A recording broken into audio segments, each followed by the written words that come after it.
Hello, everyone. Welcome to another episode of Tell Us More Live Experience. Still recording from Johannesburg, South Africa. Hopefully, you guys have been staying at home, washing your hands, taking care of yourselves in these very bizarre times. I think we can all accept and acknowledge that we've never spent this much time in our own houses. In fact, it's so weird. There's a box sat next to me on this couch that I was using as like a prop to keep up one of my other tripods. But what makes it even crazier, I know this seems like I planned this, but I didn't. But look, I have a pair of 11s that are just like sitting here because this is such a bizarre time. I haven't worn anything fun, anything nice. I'm just basically changing into different sweatpants every day. Hopefully you guys are living a much more fulfilling existence because I'm tired. I'm tired of pajamas. I'm tired of dishes. And the weird thing, and I've said this before, when you make dishes, you can't even be angry at anyone because you made them. It's always just like who's having all this coffee and using all these pirinkis and Tupperwares. But it's you, and one cannot fight with themselves. Hopefully, you guys are dealing with this whole thing a little bit better than I am because I am losing my mind. But we've got a couple of stories before we bring on our first guest for today. Incredibly special talent. You're going to love him. But the first thing, which really caught our eye this week, is Kanye West announced that he would be running for the President of the United States of America in 2020. Could the year get weirder? I mean, having said that, America is one of the societies where the celebrity culture is so massive that someone like Ye could possibly win a certain amount of votes. I mean, he had an interview with Forbes recently where he denounced Donald Trump, said he wasn't impressed with what he was doing, said that he's got a new album coming out, which is, I think, the more interesting issue here. I'm a huge fan, or was a very big fan of Kanye. No, I still am. I still bump some Ye. But there's this interesting idea when you separate an artist from their personal life and their work, and where that line is blurred. Love Kanye. Rapper, he really made some really cool stuff. But the last few years have been very dark. Kanye has been in the sunken place. Been very tricky for all of us who've consumed him and grew up on his lyrics. So it's going to be interesting to see what happens because this all feels like a very long sketch. That's what 2020 feels like. Just a Leon Schuster movie where no one is willing to shout cut. Like we're in the last of it and we just want to get out. So please, can we just fix this and sort it out, develop a vaccine? But we're going to watch this Kanye situation over the next few months and see what happens. Of course, he has missed the deadline to register in certain states, which means he won't be able to run there. But it's going to be interesting. One of the other fascinating things he said, for those of you who are interested in politics, this is for you guys to decipher, was that the idea that the Democratic Party was a black party was a form of white supremacy. Basically, what they're saying is that it's weird that people automatically assume that black people should vote for the Democratic Party. Let us know what you guys think. Ye, of course, always said outlandish things, and that's why he's so popular. Was a voice of a generation. Now things are a little bit different, but it is what it is. Talking about crazy things, next up, we just wanted to actually send you guys a message of support and love if you're going through anything. We found this meme on my man's Wade, who's our producer director, found this hang in there kitten meme. What is crazy is there are multiple versions of this with different cats.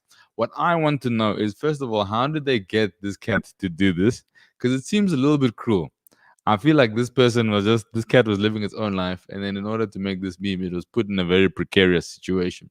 But the point we're trying to make is that hang in there, things may be a little bit tough. You may be going through the most. I know some people have not been working for a while, but we want to send you love and support. Hopefully you're taking the necessary steps to take care of yourself mentally, physically, a little bit of exercise. I went for a walk last week. First time I got in a long time. And firstly, don't go into the world and put on your mask without brushing your teeth. This is a thing that I've taken for granted on many occasions. And then while I'm walking through the mall, I'm just like, what is that funk?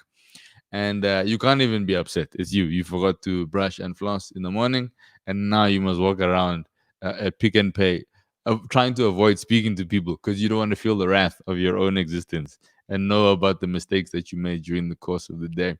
So my point is, make sure you do whatever you need to do to keep your mind in the game, to keep yourself physically in a good state. Some push-ups. Maybe we must do a push-up challenge. We're going to challenge people all over the country to get involved and be a part of this great movement. But we brought someone who's actually been bringing a lot of joy to people's lives. You've been watching him very closely, hopefully. And he's going to be an incredibly fun guest. I'm excited for this one. So let's bring him onto the show. The wonderful Mzi Robot Boy Mbuli. Beep, beep, beep, beep.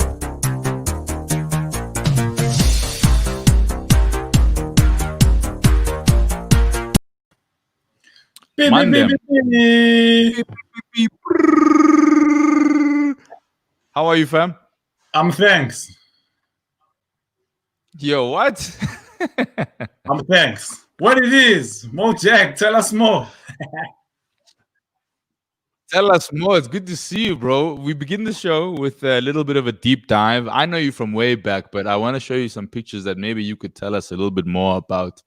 I sent a text to my mom. I said, Ma, we're looking for some info on Mzi here, you know. He's a big deal now, but we know him from way back. Why don't you hit us with a little something? And your moms came through for us, boy. Tell us more. What's happening over here? Yo, man, at this stage, I was like the Lil Twist of South Africa. You understand?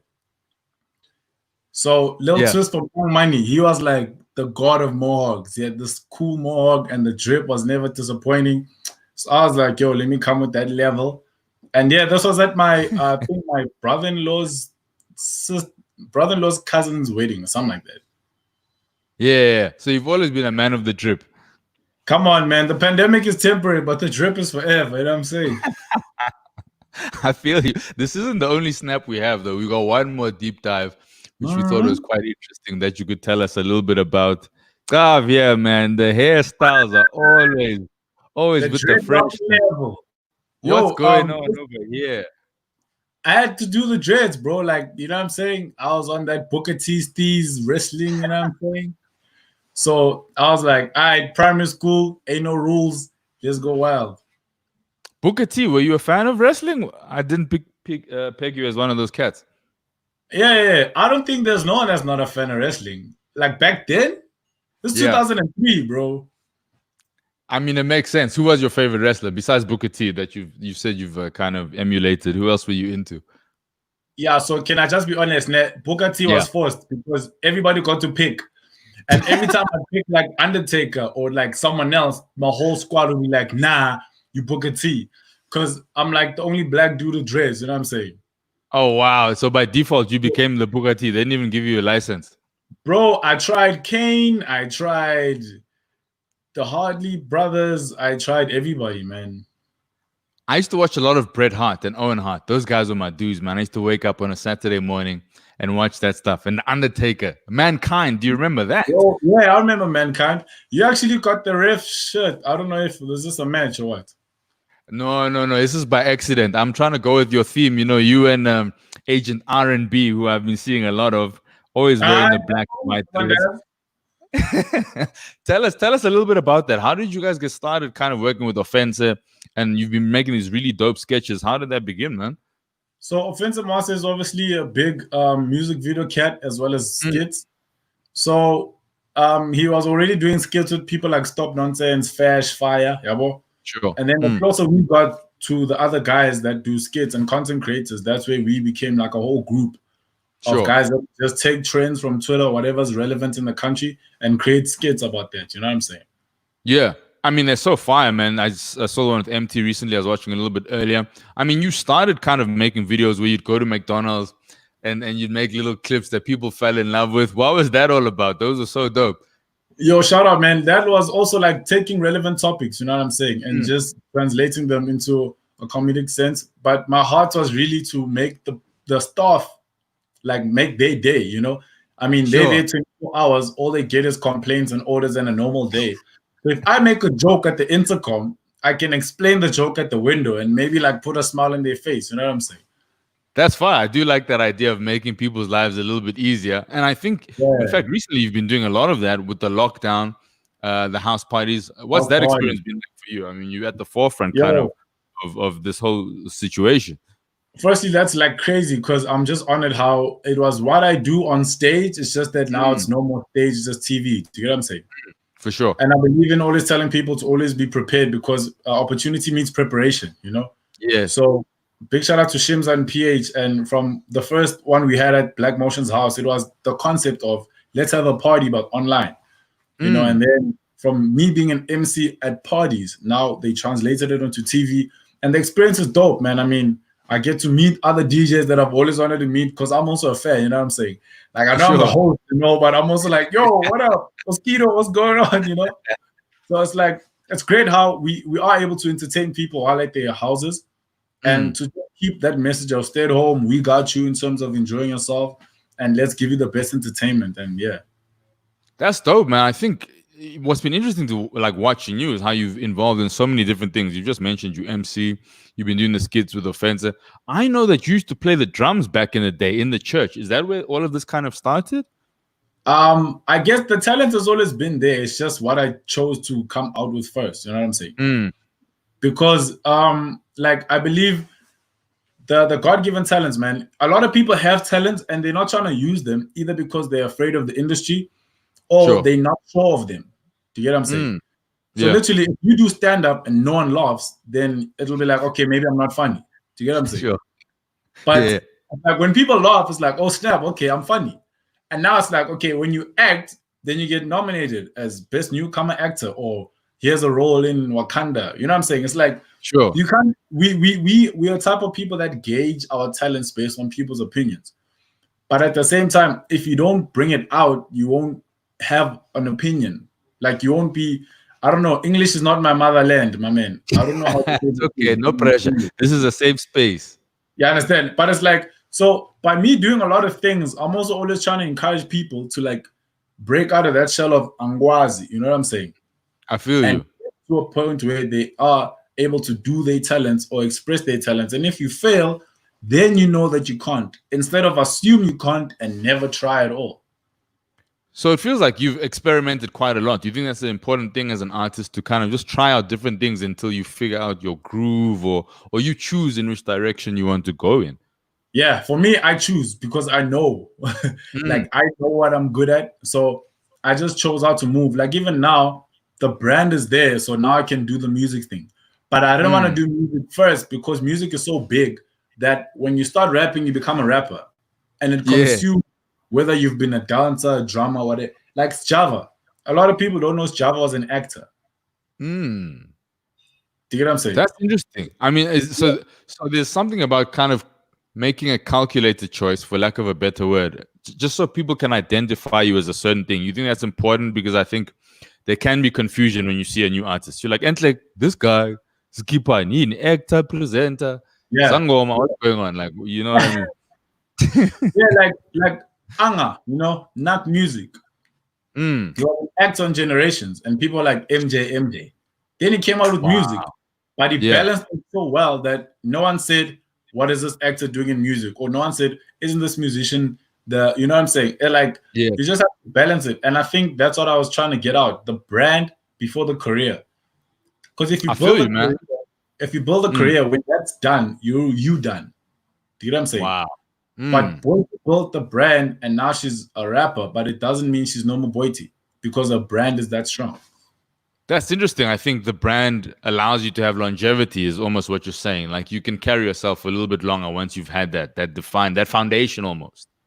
Yeah. And I mean the name, man, Robot. You can't be surprised if you find me driving a train. You know what I'm saying? There's nothing I can't do.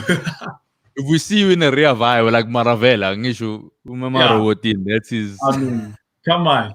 There's no stopping it. You talking about music now. I was listening to the song Madibu saying Robot Inside with No Tags, more drip than tea bags. Tell us, what was that like rocking with Costa Teach and being on that track? I really dig like the vibe. It's really upbeat. What was that process like, kind of working on that rhythm? So the process now is pretty much faster than it used to be. Like Champuru just says, yo, I got a singer, I got a beat, and I got a space for a verse. And I'm like, all right, yo, intro, I need to record this verse. All right, I record the verse, intro, sends it through, it's put together. That quick? That's the supply chain? Is that easy? Done, bro. Like, done. Nah, dog. I feel like you're leaving out steps, fam. I feel like you're leaving out a lot of steps here. The only step I'd be leaving out was me writing the verse, but even that was like, hey, you know what I'm saying? then it was done, so that was it. Yeah, then I just hit up the dude. He was ready. I recorded my voice separately. Then he sent me the audio on its own. I sent it to the guys. They put it together. They sent it to me to hear. And I'm like, yeah, dope. But don't forget which one is this one? Because I have that tag in before I come in. You know what I'm saying? Like, hey, don't forget my tag. Yeah, so then put the stuff together, man, and we make magic. I mean, what it's sounding like is that you've got kind of a well-oiled machine, a team. How important is that? Because I think a lot of people try to do too much on their own. How important is it to have a team or a group of people that support what you're doing? Having a team is important because there's certain things that you can't achieve on your own, right? So, like, although it sounds contradictory, because like I said, robot, I do everything. Even if I do 99% of the things myself, that 1% is important because then I'm not 100. You get what I'm saying? 99 plus 1. Come on. So I'm not 100. So you need people to help you reach levels you can't reach yourself. And you always need someone that's watching from the outside. You know what I'm saying?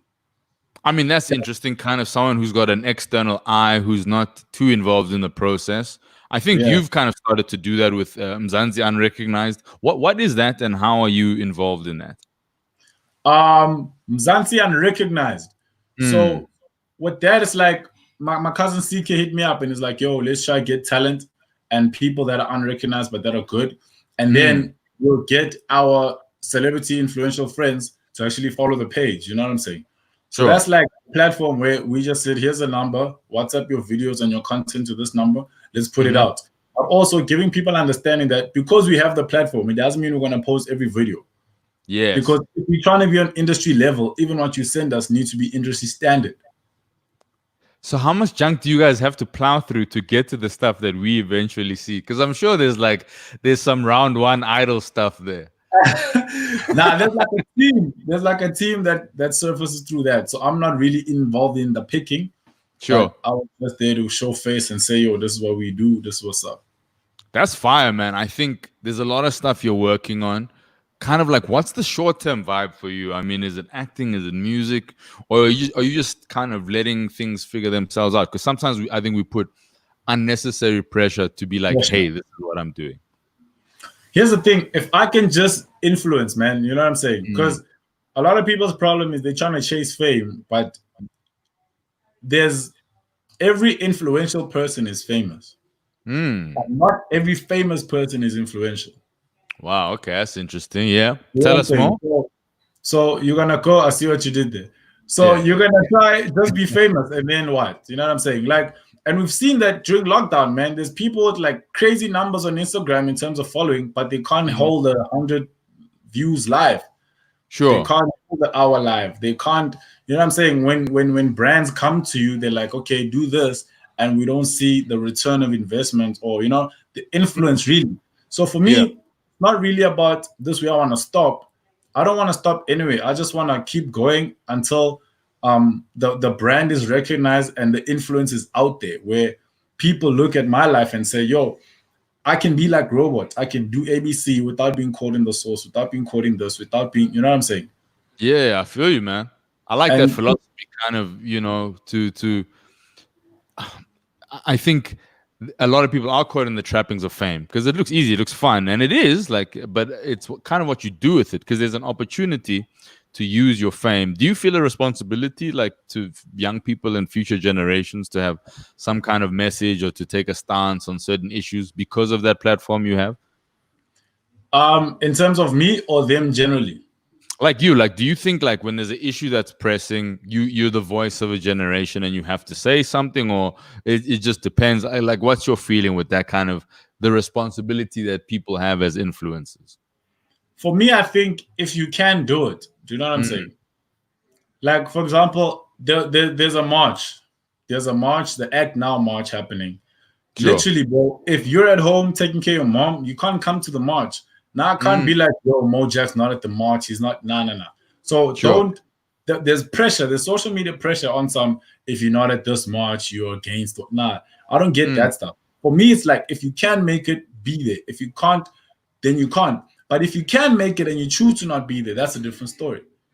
I feel you. I mean, that makes complete sense. Yeah. It's not a matter of go there because it's your responsibility. No, it's understand that your voice does count, and being there kind of like Spoo, like DJ Spoo saw me at that other march, and then he was like, "It's so good to see you here."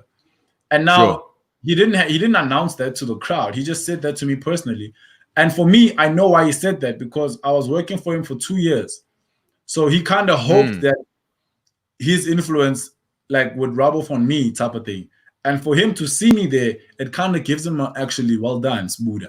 You know, you actually put some Ubuntu into this kid. And now for me being there, he's looking at me like a proud dad, type of thing. You know what I mean? That's dope. I mean, that's the interesting thing you've brought up, kind of this existing relationship with you and Smuda. But more importantly, how I think people can assume that artists come out of nowhere. But you've been doing this for a while. How long have you been on this journey in this industry, for lack of a better word? How long have you been kind of working on your craft and getting to this point? Because this isn't like an overnight thing. Yeah, it's not an overnight thing. I think when I decided to work on my craft to come in full force was 2017. So I've had the talents. Like I was drumming 2005. I was dancing 2004. So the talent has been there. I won Interagency Comedy Central Award, I think 2016, something like that. So was that for a comedy show? What was that? It was Interagency. So Comedy Central used to do this interagency thing with Ogilvy versus FCB versus all these other like agents. Can I tell you a quick story? I'd hate to interrupt, but you know that competition, they used to give the people who entered a coach, right? They would give you, sign you someone. Coach, yes, mine was done. Yes. So I got lumped. I don't know who they gave me. And he just came one day with this other material. And I was like, I think we are dead already. But we tried to help the person. Then we had to watch the showcase. And now you're just like, can I denounce this person? Can I remove myself? Because they bombed so hard. And it's weird because comics like to watch other comics bomb, but not like new acts. Because new acts don't bomb with grace. Do you know what I mean? It's not like, oh, I can see what he's doing. Like if you've been in a game, it's like, okay, he's not funny today, but he was funny at that other game. Or I know someone who worked. So when you knew, it's like, it's hard to watch, dog. We're like, yo, Asian Tanga, cut the mic, something, load shed, just to save all of us. But sorry, Karen, you're telling me about this interagency competition, FCB versus Ogilvy, and you were involved. It's crazy because like Don had two guys, right? And I came first. I won the thing, and then the second guy that Don had came second, and then the third guy, we don't know who he was from. So when we were WhatsApping Don, we're like, yo, Don, your boys got first and second place. He's just like, yo, that's crazy, guys, all that. But yeah, so I've had the talents, man. It's just the decision of getting into the game now that I've watched and I've analyzed. Do you get what I'm saying? I think that's another thing. Like, you have the talent, but you need to build character, because character will sustain you where your talent takes you. So a lot of people don't have character; they just have talent. And you sing at idols, you win idols. Now you're famous and you're known, but you don't have character. Now you fall into the hype, the sauce. You know what I'm saying? But so I mean, sorry, I just want to add to that. That's an interesting point, because like if you're steadfast and you have a foundation of who you are as a person, then it's easier to maneuver. Is that what you're almost saying? Yeah. When you know who you are, like my team, like let's say for example my team, Kelvin, right? Kelvin knows Z. And then he understands Robot Boy.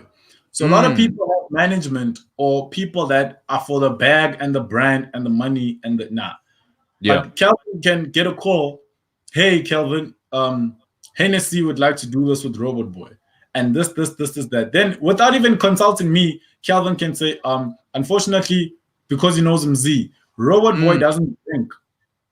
So as far as the brand goes, it'll conflict with the audience and the move he's trying to make. So the Hennessy collaboration, do you get what I'm saying?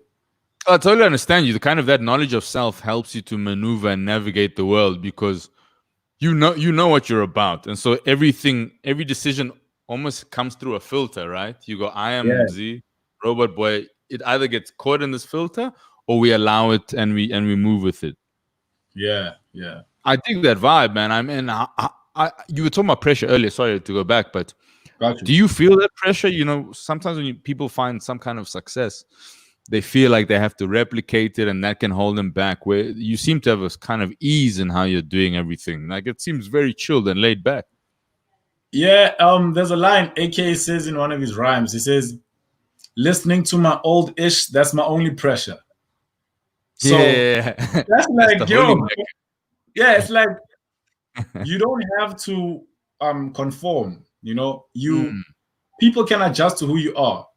Like I haven't been live, right? I haven't done an Instagram live in like, I don't know, 2-3 weeks.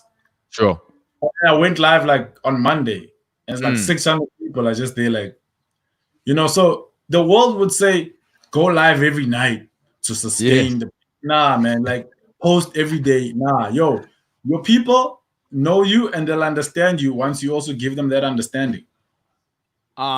That's interesting. It almost feels like you're writing your own rule book of how you maneuver. Is that important too? I think there's almost like what you should do, right? There's almost like unwritten rules of what we should do. People who are in media. Do you think sometimes you have to break away from what people think should be done? Yeah, because also if you also fall into that trap, then no one will ever get to write their own if everybody's following a rule that's not there. I feel you, man. I mean, yes, okay. Crazy story. The song Pagat Inside. Unplanned. I was at my Porisa's What do you mean? What happened there? What happened there? Bro, I went to chill at my Porisa's house. And he's playing PlayStation. The song is playing, the beat is playing. And then it's like, yeah, it's like, I'll turn you pina on repeat there. Robot, and I was behind him. I'll never. Wow. This is the 24th of December. Like, listen to me. Hey, Robot, I'll verse it out. Man, Pori. Yeah, I know you, man. You are that guy. Because I've also known Pori for like 3 years, right? Sure. Just in the space. So he knows I can rap. He knows I got bars. So in his head, he's like, hey, man, I'm for verse. So I'm like, verse. Then it's like, yeah, maybe here. And I was like, all right, cool, Pori. I'm at his house. The studio's there. And then I wrote this thing in like 10 minutes. Sharp. Let's get it. Fire. And then we get it. And now the song is out on Scorpion King's live album. Now it's big. Now I'm a musician. Now I'm in music. I saw you on Spotify there. Yeah, carry on. Do you get what I'm saying? So there's not a. See what the thing we're talking about of how you must, things that you must. Like people know I got rhymes and bars because I used to post like freestyles on. But you must do music was never a thing. So hence the song came out, and now that it's out, now that people know, now it's like, okay, maybe let's expect more. But it was never a must. If it wasn't for that song, I probably still wouldn't have done music yet. That's so wild. Like there's a feeling of like where talent meets timing in this whole story. Because you've got the thing. Yeah. It's just about finding the right opportunity. And how important do you think that is, that like the idea that be ready when opportunity arises? Be ready. Like that's an important thing that people don't think about often enough. Thing is, I think it's very important because you may and you don't wanna think that you'll find it again and then just be disappointed. Do you get what I'm saying? I feel you, man. I feel you. Yeah, carry on. That time, like in my head, I was like, okay, I've got nothing to lose. Let me just write these lyrics and then record it, and then the song is there. That's fire. I mean, it's like it's all working out. The things are aligning themselves. It's great to watch. And like in wrapping this up, I wanted to know, what has your whole like lockdown experience been? What have you learned from this time about yourself and kind of people out there? What's it been like? I know it's had its ups and downs. I've learned that I'm able to adjust. Mm, Like lockdown came and it brought a panic to a lot of people, sure. and I wasn't really panicking. I was just like, Mm, okay, God, my nigga, you in control, right? But at the yeah. same time, what is the brand saying? What are the bags saying? What is the Mm, and then I was able to still work and keep working. Like I'm not sure. under lockdown. Mm, And this is prior lockdown house party. yeah. I So feel you. the lockdown house party is an idea for lockdown, but in lockdown, I was still pushing what I was pushing without the Mm, outdoor stuff. And I was still maintained. So I was like, okay, cool. I can adjust. And yeah, I don't know what else it taught me, man, but I'm just always trying to grow myself. You know what I mean? no, I feel you. I think your story, your narrative is a lot about honing your skills, honing your talents, having a plan, being fluid if things change also, and figuring things out along the Yeah. way, which I think is a great story for anybody who's out there creatively. One last thing before we bid you farewell, is there anything you'd like to say, message to the people out there who are major fans of Robot Boy, the personality, and of course Mzee Mbuli, the person? What would you like to say to them? Firstly, just on your note, because you were asking my mom about some certain things, I also told her that, yo, mom, I'm going live with Mojack. And she's like, oh, I'm crazy. Who would have known that you guys would be in the same space eventually, right? It's So shout wild, out huh? to It's you. so Like, bizarre. shout out to you, bro. Like, we met like twice as kids, and that was it. Now we're like out here. You're doing stuff for Trevor, bro. I'm proud of you, man. Like, real Salute, talk. right You're back really. at you, fam. Salute, my brother. Um, for me, it's like I always tell people to not sleep on an idea they have, because Mm, that could be the only idea the world could have ever received. mm, Because legit, there's only one of you, like in the world, like period. So yeah. there's a lot of comedians, entertainers, rappers, guys, girls, teachers, engineers. There's a lot in terms of careers and fields, but as Mm, individuals, there's only one you. mm. So no one else was gonna think of Tell Us More on this platform. Do you get what I'm saying? So Salute, salute. had you slept on it, we wouldn't have it. So what I always tell people is don't sleep on any idea you have, because it could be the Mm. only idea the world could have ever received. Trust God and don't sleep on yourself. That's fine, sir. Thank you so much for joining. We're sending you lots of love, all the best for this time ahead, and hopefully you had a good time. And thanks for joining us, MZ. Shout out, man. Much love, yeah. Which one is this one? Salute. Yeah. Those. Thank you guys for tuning in to another episode of the Tell Us More live experience. That was a ton of fun. MZ, Robot Boy Mbuli joining us in the house. Great advice, great insights. He's lived a wonderful career. Lots of knowledge being dropped there about honing your craft, making smart decisions, figuring it all out, and taking your time. And I think that's also a great idea. You know, sometimes when you're in a particular field, you got to step back, have a look, and figure out what's going on in your world, and then use that knowledge at a later stage. It's been fun. This has been an interesting couple of weeks, couple of days. We're hoping that you guys are doing well wherever you're at. Thank you for tuning in. You're a fantastic and wonderful audience. We really do appreciate you. I'm going to take a quick look at my machine here. I think we might have one or two comments. There we go. I got my family lamb, Sam Lamb, saying you gotta own your ish, own your story. That's very fire. Tizi Chuma joining us over here, saying that was dopeness. What else? What else are we seeing? I've been sleeping on your content, says Kutso. It's all good. Take your time. I think that's another thing to anyone who's out there. If you're making content, you're making something, your audience won't necessarily find you immediately. Put it out, create a catalog of work, a catalog of art. Eventually, when people do find out about you, pick up on what you're doing, you'll have so much for them to consume. And it'll be dope to kind of go back and see your journey and how much you've progressed and evolved over time. This has been another fun episode. We got a couple more awesome streams coming up. Again, subscribe to the channel, drop a like if you enjoy this. Shout out to everybody who tuned in live and everyone who's watching this later. We're out. Thank you guys. We'll see you soon. Okay, thanks. Bye.